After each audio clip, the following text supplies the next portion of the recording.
একজন খুবই ভালো প্রোগ্রেসিভ ফার্মার, যিনি কিনা অর্গানিক ফার্মিং করছেন, কেমিক্যাল ফার্মিং সবকে ত্যাগ করে। তো আমরা সেই শহীদুল বাবুর কাছ থেকে জেনে নেবো ওনার বিগত টোটাল 10 বছর, তাই তো? হ্যাঁ 10 বছর চাষবাসের অভিজ্ঞতা আছে।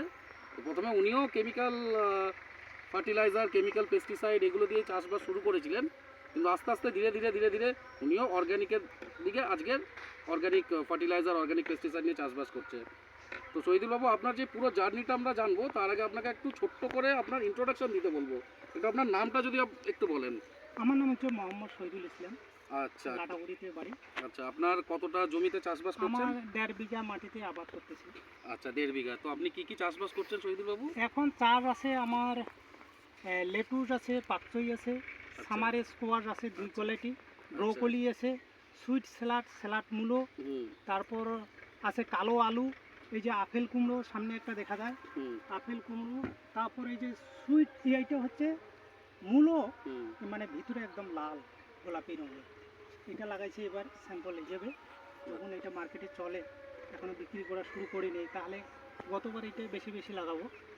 তার মাঝে আছে আরও অনেক কিছু কৃষি আছে, ব্রাহ্মী শাক আছে, পুদিনা পাতা আছে, তারপর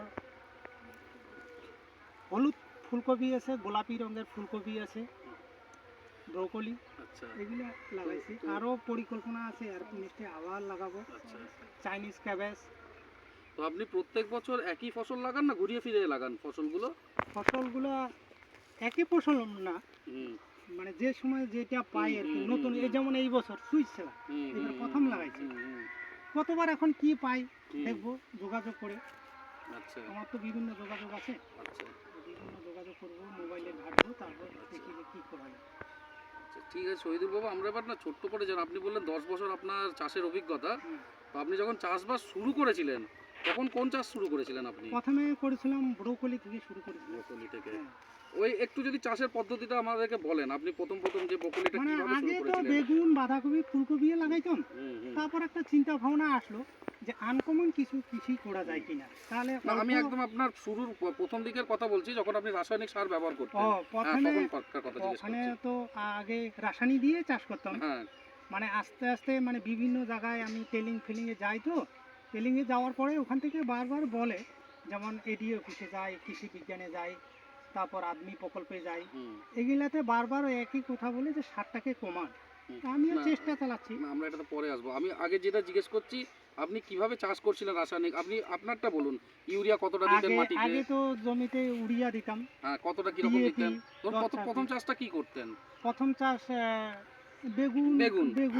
বেগুন বেগুনের জন্য আপনি কতটা ডিএপি দিতেন, কতটা পটাশ দিতেন, কি হ্যাঁ, দিতেন? পরিমাণে তো একটু বেশি বেশি দিব, গাছ টাছ গ্রোথ ভালো আচ্ছা, হবে, আচ্ছা। সেইভাবে করি। আর শুরুর দিকে আপনার মাটি তৈরির জন্য আপনি কোনো মাটি পরীক্ষা বা এগুলো কিছু করতেন? মাটি পরীক্ষার কথা বলছিল, কিন্তু এখনো যাইনি, এর মধ্যে যাব। আচ্ছা আচ্ছা। তো আপনি মাটি পরীক্ষা করে আপনি রাসায়নিক সার দিয়ে করতেন, তাই তো? আর আপনার এখানে ইরিগেশনের জন্য কি ব্যবস্থা আছে, মাঠে জল দেওয়ার জন্য? জল দেওয়ার জন্য পাশে 2টা আছে সোলার, সোলারে এগুলা আমি, আচ্ছা। জলের টেনশন নেই। আর এই আচ্ছা, জলের এখানে কোনো অসুবিধা হয় না? অসুবিধা নেই। ড্রিপ আগে ইরিগেশন? একটু অসুবিধা হয়তো, আচ্ছা এখন আর অসুবিধা নেই। আচ্ছা, ড্রিপ ইরিগেশন, স্প্রিংকলার ইরিগেশন এগুলো সবই আপনার কাছে আছে? হ্যাঁ, সবই আচ্ছা। তো সোলার যখন আছে, তাহলে 24 ঘন্টা আপনার ইলেকট্রিসিটির কোনো সমস্যা হয় না? না, এটা হচ্ছে সোলার থেকে, তো হুম। সোলারে যত রৌদ্র থাকে আচ্ছা। তো আপনি কেমিক্যালে চাষ করতে করতে হঠাৎ করে আপনি অর্গানিকের দিকে কেন চলে এলেন? বিভিন্ন জায়গায় প্রোগ্রামে যাই, হ্যাঁ, বারবার এক কথা বলে যে রাসায়নিকটা ঠিক ক্ষতিকর। আচ্ছা ওইটা নিয়ে চেষ্টা চালাচ্ছি আর কি, আচ্ছা। যে কমার যাতে যায়। তো এই অর্গানিক চাষের আমাদেরকে দাদা আপনার পুরো প্রক্রিয়াটা বলুন। এই যে আমরা দেখতে পাচ্ছি আপনার এখানে এত কিছু আছে, ওখানে কিছু জায়গায় দেখলাম মালচিংও করা আছে। হ্যাঁ, তো আপনি যে কোনো একটা ফসল নিয়ে আপনার পুরো প্রক্রিয়াটা বলুন। আপনি প্রথম থেকে কিভাবে আপনি শুরু করেন, একদম মাটি শোধন থেকে শুরু করে, মাটি টেস্টিং থেকে শুরু করে করলে, মাটি টেস্টিং করলেন, তারপর বোধহয় আপনারা কম্পোস্ট বা এইসব বায়োলজিক্যাল প্রোডাক্ট দেন, ঠিক আছে, মালচিং করেন, তারপর বীজ দেন বা বীজ শোধন করেন। তো আমি একটা ফসলের পুরো প্রক্রিয়াটা জানতে চাই, আপনি কিভাবে চাষ করেন, সেটা কোন সময় আপনি ইরিগেশনে জল দেন, ঠিক আছে, কোন সময় কত পরে পরে আপনি সার দেন, ধরুন 30 দিন পরে, 45 দিন পরে। তো আমি পুরো প্রক্রিয়াটা একটা জানতে চাই আপনার চাষের। যেমন একটা চাষ লাগাইলাম, এইটা আপনি পুরো ভালো করে বলবেন, আপনার একটা চাষের প্রক্রিয়া পুরো, ঠিক আছে?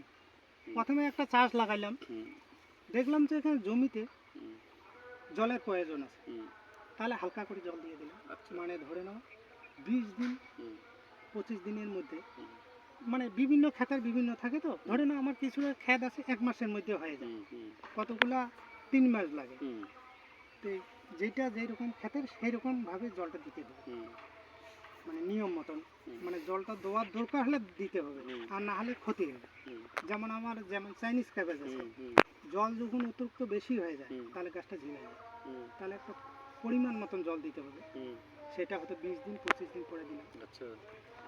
না সৈয়দুল, আমি বলছি একদম প্রথম থেকে মাটি তৈরি থেকে শুরু করে প্রথম থেকে মাটি পুরো ধরে চাষ, নাও, একদম ধর- প্রথম থেকে চাষের পুরো প্রসেস, প্রথম থেকে আপনি ফসলটা কাটছেন একদম ফার্স্ট টু লাস্ট, এটা একদম একটু আপনি ভালোভাবে বলবেন একদম।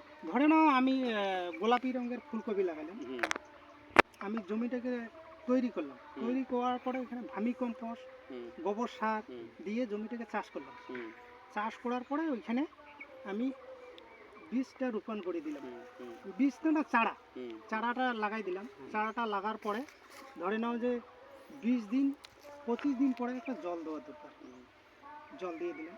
জল দেওয়ার পরে ওইখানে দেখলাম যে একটু পোকামাকড়ের দরকার হলো, মানে ওষুধ। হুম, তাহলে সেটাকে প্রথমে চেষ্টা করলাম যে নিম পাতা, তামাক পাতা, আর বিভিন্ন গোমূত্র, গোমূত্র, হুম, হ্যাঁ ওগুলা দিয়ে ধরে একটা স্প্রে করে দিই। হুম, হুম, দেওয়ার পরে যখন পোকা সেরে গেল তাহলে ওষুধের কোনো দরকার নেই। আচ্ছা, আর যখন দরকার পড়ে সেটা আমি যোগাযোগ করবো হুম, যে কী ওষুধ দিতে হবে হুম, হুম, আচ্ছা। সেটা। আচ্ছা, এবার আমাকে একটা কথা বলুন, আপনি প্রথমে ভার্মি কম্পোস্ট দিয়ে আপনি মাটিটাকে তৈরি করলেন, তৈরি করে নিই। তারপর সাধারণত আমরা 30 দিন 45 দিনের মাথাতেও আমরা একবার করে চাপান বা এরকম হ্যাঁ, বিভিন্ন চাপানে ফসলে। বিভিন্ন, মানে হ্যাঁ, ধরে নাও যে এইটাতে আবার একটা ঝুরঝুরা গোবর করে ছিটাই দিলাম হুম, হুম, জলের পরে। হুম, হুম, যখন দেখলাম যে এটা গাছের গ্রোথ নাই, হুম, হুম, যে কৃষিটা উঠাইতে হবে, হুম, এটা হালকা করে একটু ডিএপি কি 10-26 আচ্ছা, হালকা হালকা করে আপনি রাসায়নিক এখনো দিচ্ছেন, দিচ্ছেন, মানে কমাই দিছি আর হুম, কি। কমিয়ে দিয়েছেন তাই তো? হ্যাঁ, আচ্ছা, এবার আমাকে বলুন, আপনি তফাৎ কি পেয়েছেন? আগে যে শুরু করেছিলেন আপনি রাসায়নিক সার দিয়ে আপনি চাষবাস করতেন, আজকের আপনি অর্গানিক করছেন।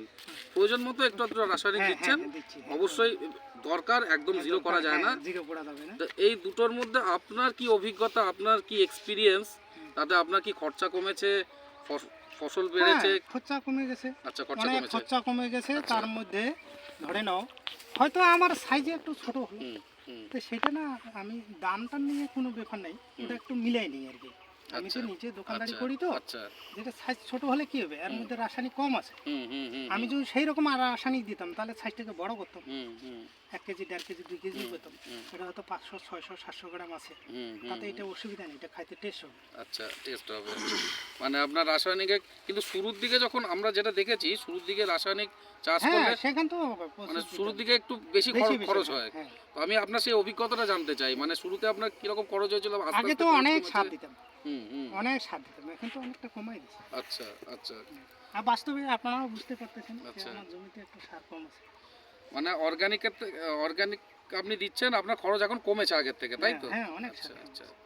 আর ফসলের কি দেখতে পেয়েছেন, মানে প্রোডাক্টিভিটি, মানে ফসল কম বেশি, সেটা কোনটাতে ভালো পেয়েছেন? অর্গানিকে না আপনার কেমিক্যালে? অর্গানিকে ভালো, আচ্ছা। হয়তো একটু আর আর মানে গ্রোথ কম হবে, মানে দেখতে একটু সুন্দর কম হুম, হবে, হুম, হুম, হুম। কিন্তু জিনিসটা খাইতে টেস্ট হবে ভালো।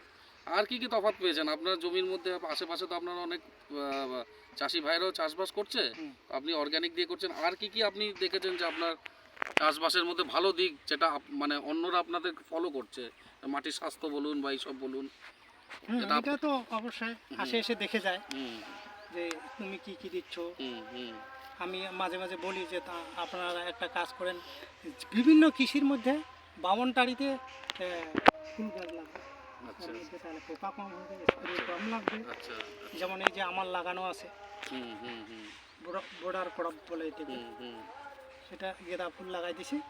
এটা আবার ফুল বেশি হলে বিক্রিও করা যায়। আচ্ছা। আর আমি যদি সবার শেষে আপনাকে বলি, আমাদের দেশের চাষি ভাইদের জন্য একটা কিছু মেসেজ বলতে বলি, আপনি কি বলবেন? বলবো কেন যে, অর্গানিক ব্যবহার করা উচিত, একটু আপনি সেটা যদি বলেন। হ্যাঁ ওইটা যে বলবো যে আমি যেভাবে চাষ করছি আপনারাও একটু চেষ্টা করেন, হুম, চেষ্টা করে দেখেন, হুম। অবশ্যই হয়ে যাবে। হুম, কিন্তু একবারে তো না, আস্তে আস্তে চেষ্টা করে হুম সেই চাষের রাসায়নিকটাকে হ্যাঁ। কেমিক্যালটাকে একটু কমান। ঠিক আছে